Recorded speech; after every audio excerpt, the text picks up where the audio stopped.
Entre los seres vivos existen diferentes tipos de relaciones y hoy las vamos a estudiar, proponiendo ejemplos peruanos. Podemos resumirlo en dos fundamentales: las relaciones intraespecíficas y las relaciones interespecíficas. Empezaremos mencionando a las intraespecíficas. Esta representa la relación entre seres de una misma especie. Pueden ser de dos tipos: de cooperación o de competencia. Estas relaciones son opuestas pero balanceadas, como unirse para la reproducción y separarse para la búsqueda de más territorio o alimento.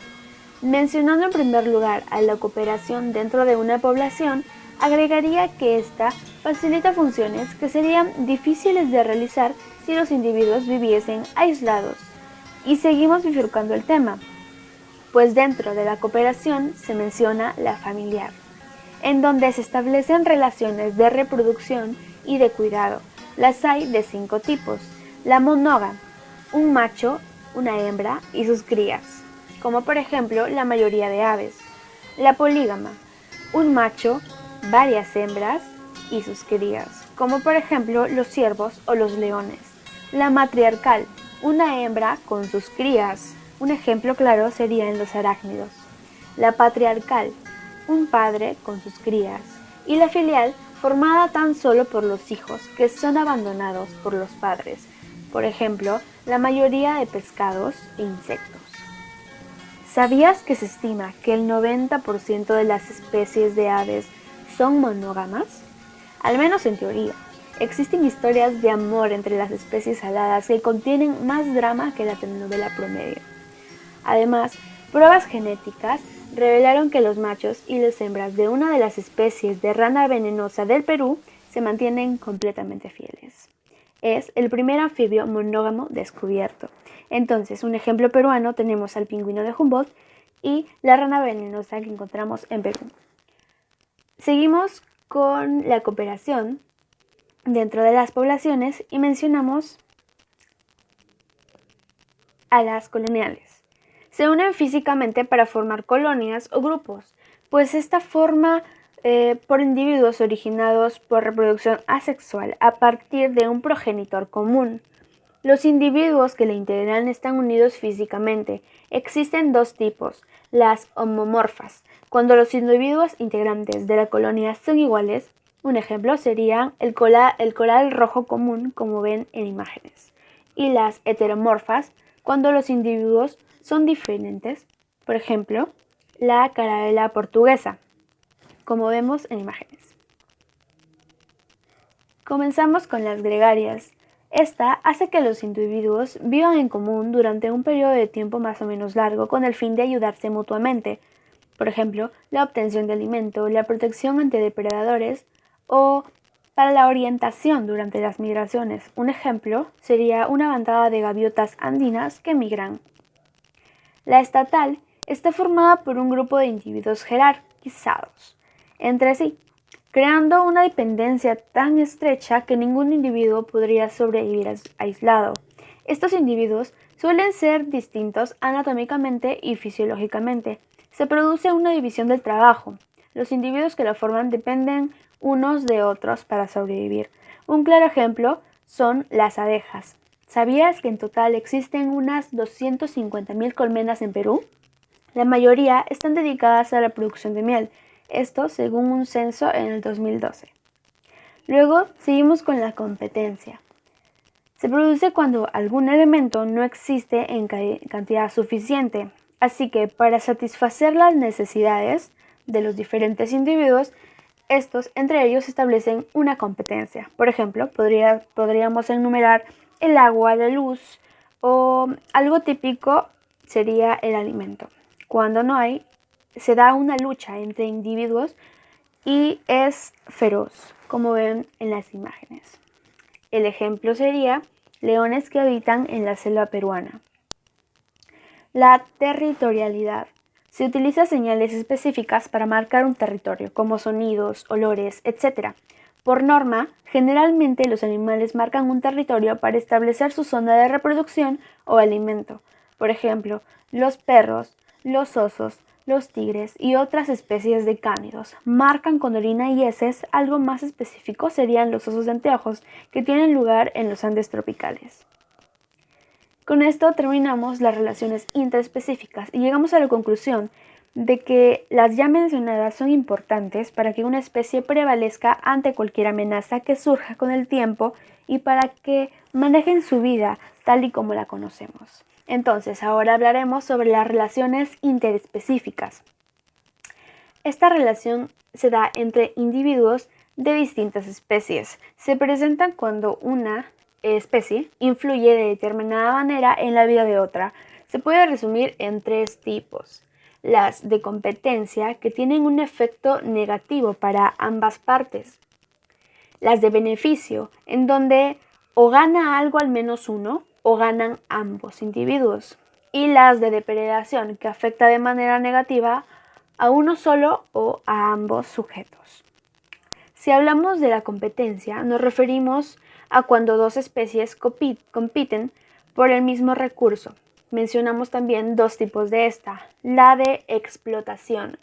Una de las especies consume más eficientemente un recurso y por ello reduce su disponibilidad para el resto de especies. Un buen ejemplo de competencia por explotación se da en las especies de pulgones que compiten por la savia de las plantas. Cada especie de pulgón se alimenta de la planta huésped, consumiendo el recurso y dejando menos para la especie competidora. El otro tipo de competencia es la interferencia. Se da cuando una especie interfiere directamente en la obtención de alimento, la reproducción o supervivencia de otra especie por medio de actos de agresión u otro tipo. Por ejemplo, un coyote defendiendo su presa de un águila real en los Andes peruanos. Si mencionamos a la depredación, consiste en que un individuo miembro de una especie animal caza a otro animal de otra especie para sobrevivir. Una de las especies sale beneficiada y la otra sale claramente perjudicada, puesto que sirve de alimento. Como ejemplo tenemos una gaviota que caza en el mar o una lechuza cuando atrapa a su presa para alimentarse. Luego tenemos al parasitismo. Es la relación que se establece cuando un individuo, específicamente el parásito, vive a expensas de los fluidos nutritivos de otro individuo, el huésped, al cual perjudica sin causarle la muerte a corto plazo. Existen 2 tipos. Los ectoparásitos viven al exterior del huésped, al que le chupan la sangre o la savia. Un ejemplo son las garrapatas o los piojos. Y luego tenemos a los endoparásitos, que viven en el interior de los organismos, presentan simplificaciones y modificaciones de sus estructuras como resultado evolutivo de la adaptación al medio interno del huésped. Son claros ejemplos los gusanos intestinales o la tenia. Luego tenemos a los ramoneadores. Toman solo una parte de sus presas, por lo que su efecto no es nocivo a corto plazo. Un típico ejemplo sería un lobo cazando a una oveja de su rebaño. Siguiendo con la depredación, observaremos que un lado será perjudicado mientras el otro permanecerá neutro. Para empezar, mencionaré a la antibiosis. Esta consiste en la imposibilidad de vivir unos organismos en las inmediaciones de otros, debido a que estos segregan una sustancia llamada antibiótico que provoca la muerte de aquellos. Un claro ejemplo sería el hongo penicillium. Segrega una sustancia nociva que impide la vida de otros microorganismos de su alrededor. Hablemos ahora del aspecto beneficioso que hay entre las relaciones interespecíficas. En primer lugar, cuando ambas partes resultan beneficiadas, tenemos a la simbiosis o el mutualismo, que resulta que ambas especies se benefician mutuamente y pueden vivir aisladas o no. Existen 3 tipos. Las relaciones recurso-recurso. Es un tipo de recurso canjeado por otro. Por ejemplo, los rizos figadores de nitrógeno y las plantas leguminosas que intercambian nitrógeno por carbohidratos. Tenemos también la relación servicio y recurso natural, como vemos en la imagen. Como ejemplo, vemos a la polinización, donde el néctar y el polen son intercambiados por el servicio de dispersión de polen de la planta. Y por último tenemos a la relación de servicio-servicio. Es la relación entre la anémona de mar y el pez payaso, donde intercambian servicios de protección. Otro tipo de beneficio es que un lado se beneficia sin afectar de forma significativa al otro. Tenemos en primer lugar el comensalismo. Como ejemplo, mencionemos a las esponjas que tienen en su interior crustáceos, o sea, pulgas de mar, que se alimentan de los restos de la comida y al mismo tiempo obtienen protección.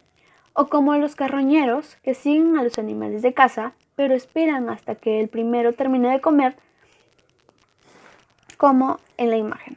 También tenemos el inquilinismo, básicamente un animal que vive como un comensal en la madriguera o refugio de otra especie.